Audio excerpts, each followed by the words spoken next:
Amen. Give me about 25 minutes of your time. All right, turn to St. Mark chapter 5. New Testament, Matthew, Mark.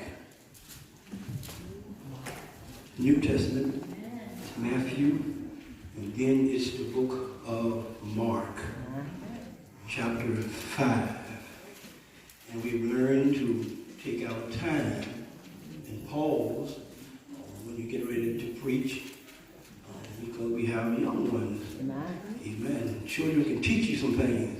Amen. My granddaughter taught me, Papa, you read so fast, we can't even get the scripture. Amen. But they'll tell you the truth. That's right. Amen. And they'll tell you the truth. So find Mark chapter 5.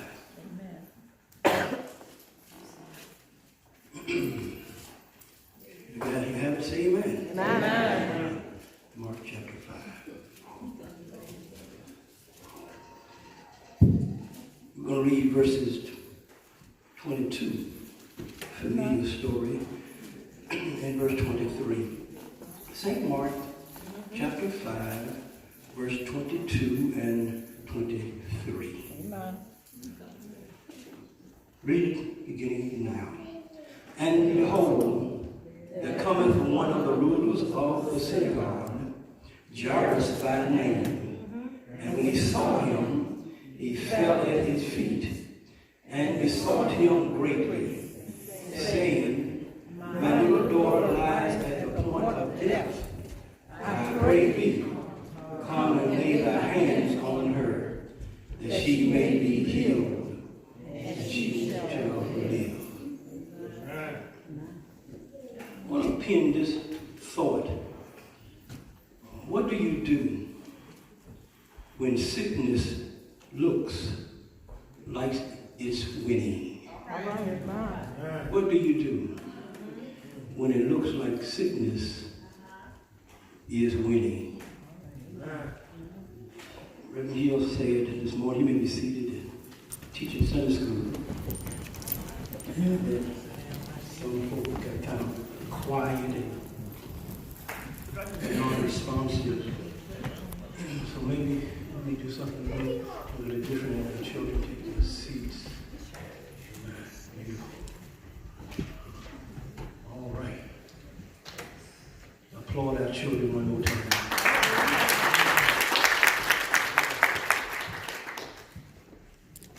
Amen. Maybe I can get y'all to pep up a laugh. Give y'all a joke that Tony Evans, he had a congregation of 7,000 around that area. We did our last lesson. The discipleship class was from the materials from Tony Evans. Amen. And he told a story. He said there was a pastor that had a parrot. He wanted the parrot to be saved. He prayed for the parrot, and every time folk came by the house to visit him, the parrot would talk about everything except the Lord. Matter of fact, the parrot would often yell out and start cussing at folk. The pastor decided that he can't deal with that, so he just said to the congregation that I'm going to put my parrot to sleep. I want to take him to the veterinarian, and I'm going to have them kill him. Because he don't know how to talk, he don't know how to act, and he cuss all the time. And one of the mothers of the church told the pastor, said, well, Pastor, I've got a female parrot. Maybe I bring the female parrot to your house and put him in a cage with your male parrot. Maybe that'll make him behave himself. I said, well, I really don't know how that would help. She said, well, I taught my parrot to pray. My parrot prays all day long. And maybe if my parrot get with yours and pray, they'll be all right. But Pastor said, okay, well, bring them to the house. So the mother brought the female parrot to the house, and she took the parrot and put him in the cage with the male parrot. The male parrot looked at the female parrot and said, hey, babe, you want a kiss? The female parrot said, the Lord have answered my prayer. Y'all get that feel? All right. Just testing the water, see what kind of crowd I'm up against this morning. Amen. What do you do when it seems like sickness is winning? Sunday after Sunday, we announce and Wanda reads names, and she reminds us of those names that's on the prayer list to continue to pray for them. Sometimes names are taken off, and other days names are added. Some folk are getting better according to the doctors, and some are still the same. So I want to pin the question this morning, Robert. What do you do when it seems like sickness is winning? And that's what this text this morning is about. A young child on the verge of death. She's knocking at death's door. She's sick. She's dying. William Alexander, in his book entitled The $64 Tomato, he talks about how one man nearly lost his sanity.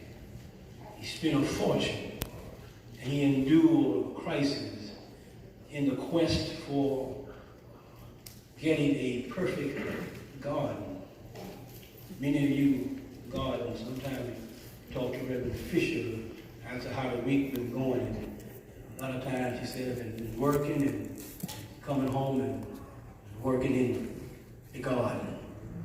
This book is about a man that almost went crazy because he wanted his garden to be perfect.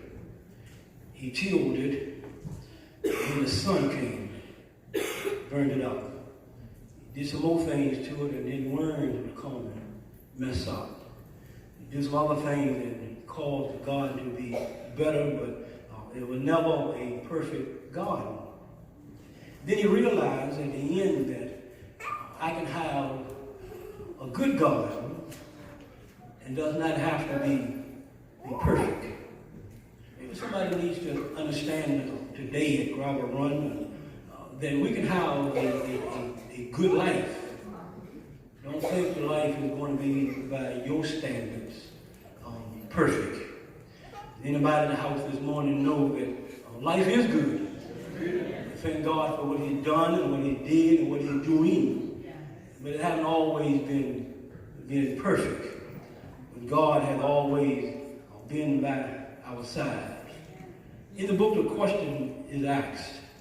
The question is this: if you were doomed to live the same life over and over again for eternity, would you choose the life you are living right now?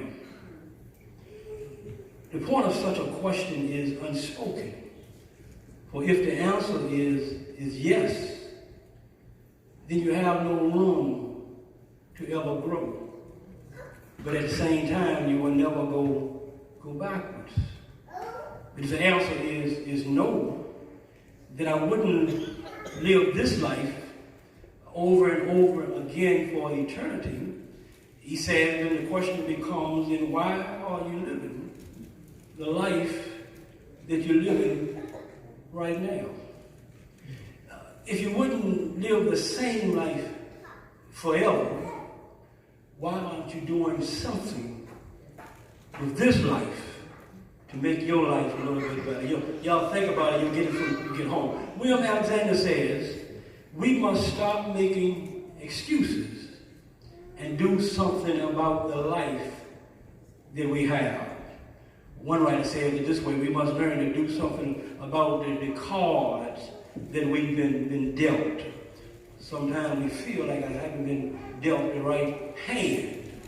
But you got to learn to take the hand that you've been dealt and do something with it.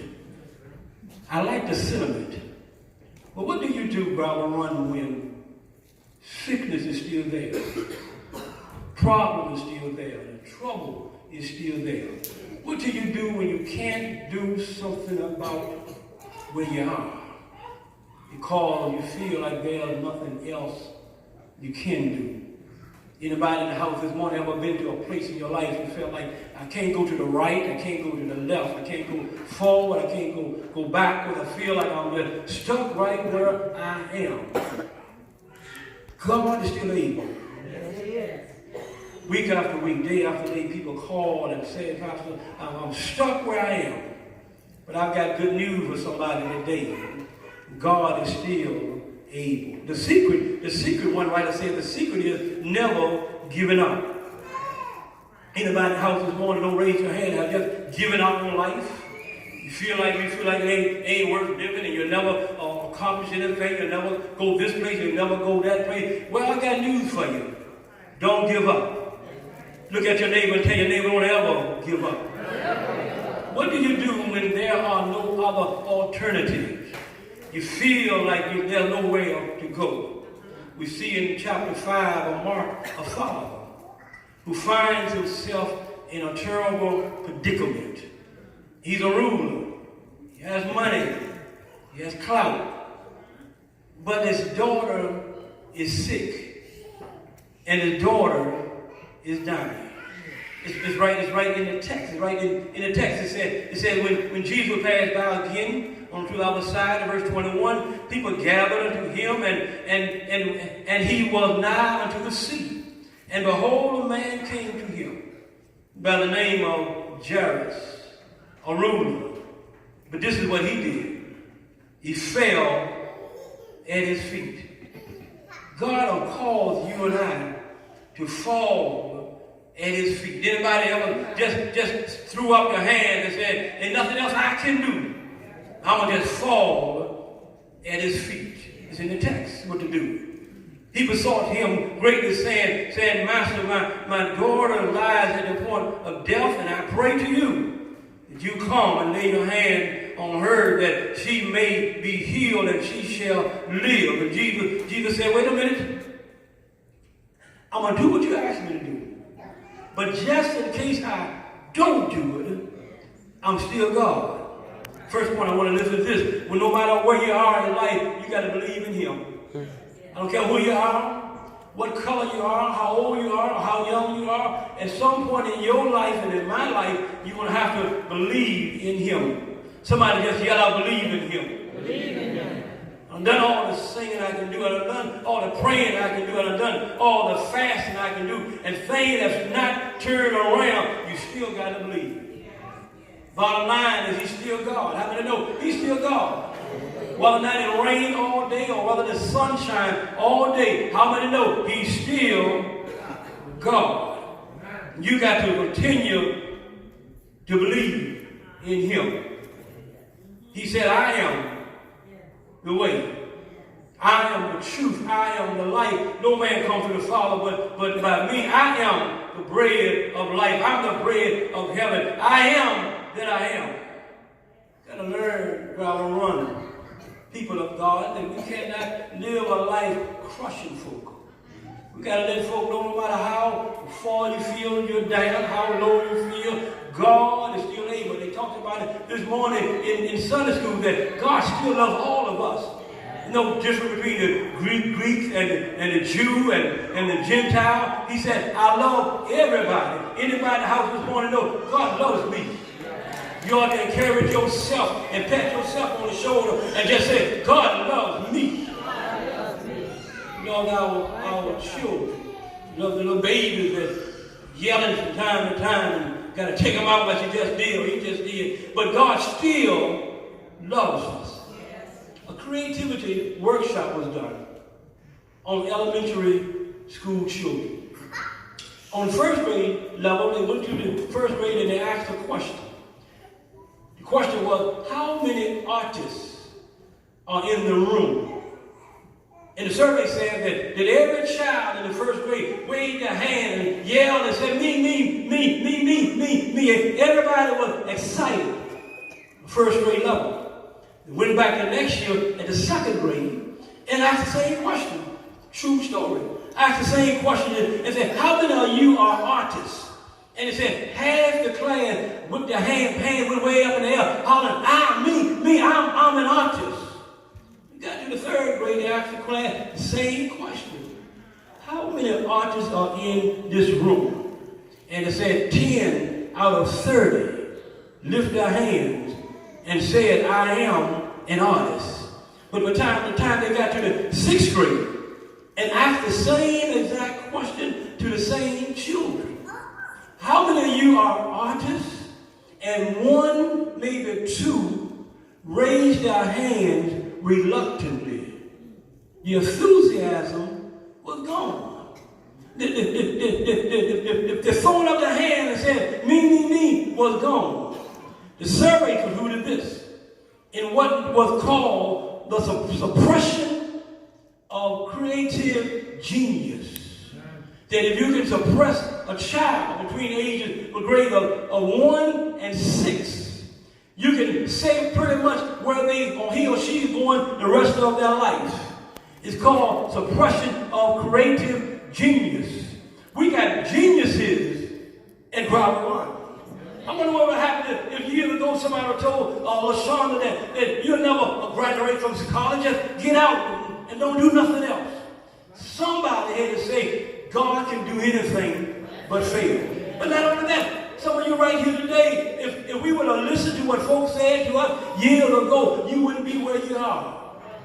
It's oppression of genius.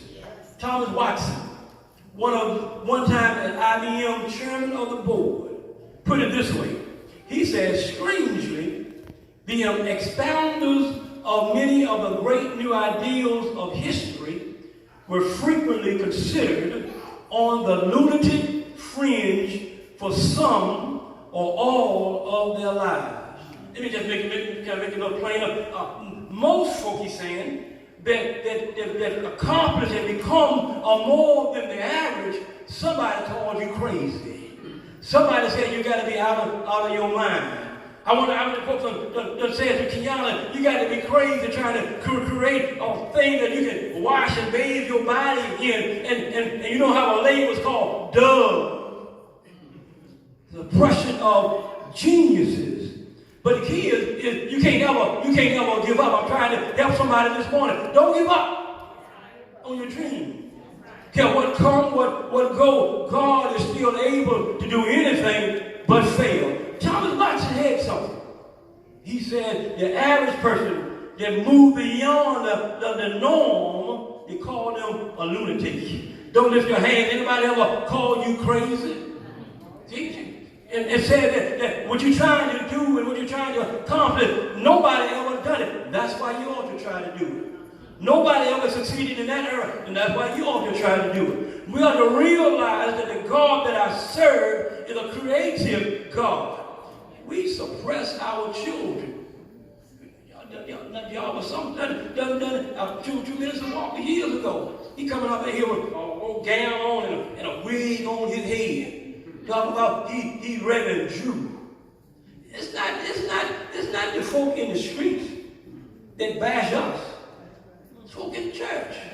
They don't nothing come up with no wig on your head. I wonder what would happen to Tyler Perry if he would have listened to folk saying you ought not be putting a dress on.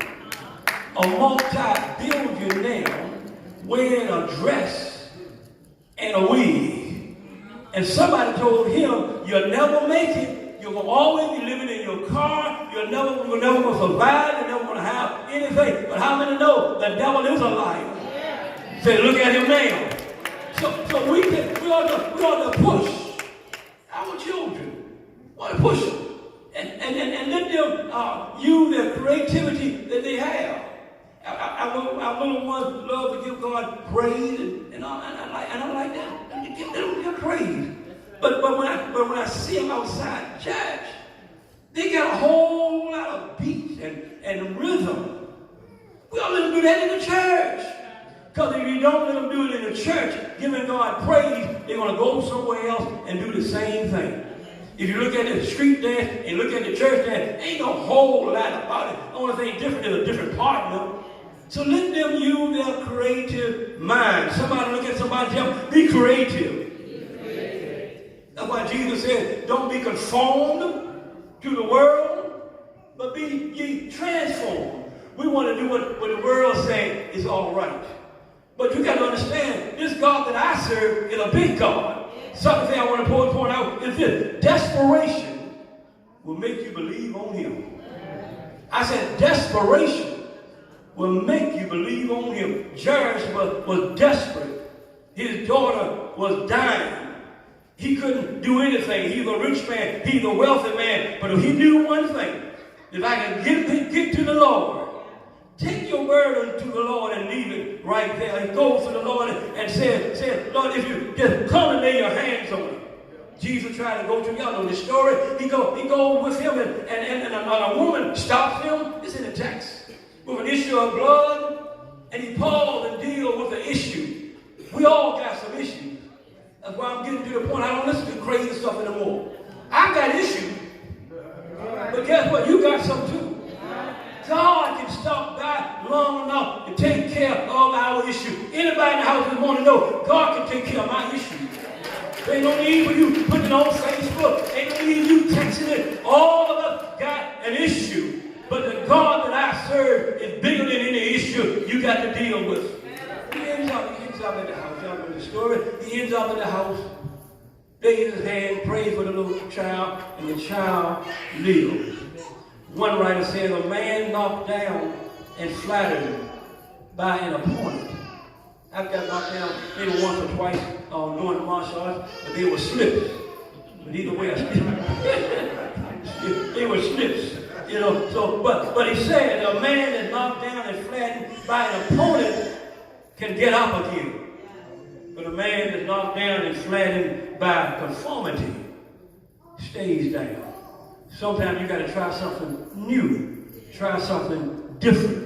Jesus said, don't be conformed to this world, but be ye transformed by the renewing of your mind. How many know my mind is a powerful thing? I can think it. You can think it. You can do it. If you can believe it, you can have it. Last thing, I'm out of here. You got to believe in Jesus, even when a delay is in the way. You got to still trust him.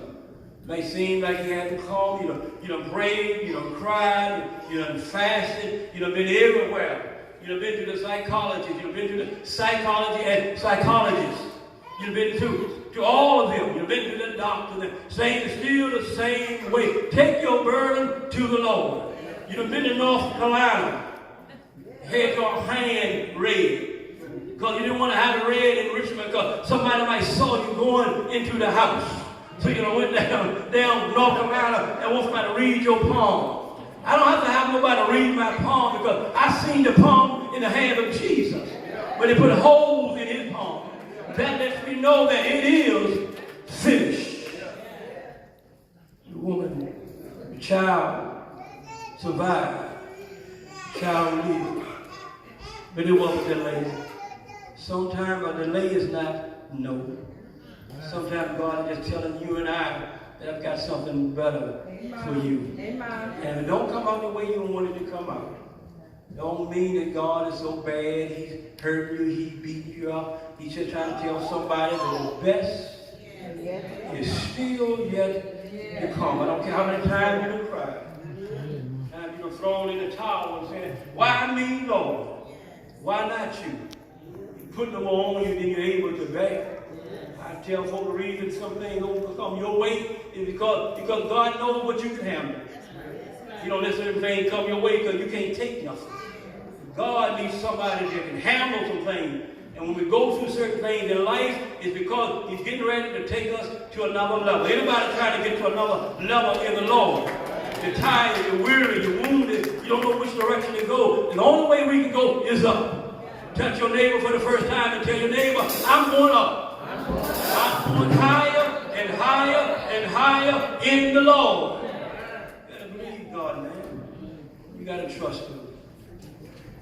What do? It seems like sickness is winning. You're gonna get healed, you're gonna get sick. That don't mean God is not powerful. One day I'm going to get something. I didn't knock on wood, it hasn't got me yet. Folks just get mad and talk about the things that I do to try to stay halfway in shape. Say what you want to say, but it's working. 63.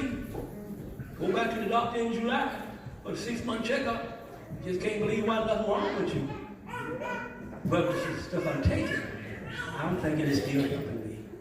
No matter what condition you're in, God is still able. I said, God is still able. You need to tell Mother Jones, God is still able. See Franklin, you got to tell him God is still able. You got to call Vine and tell her God is still able.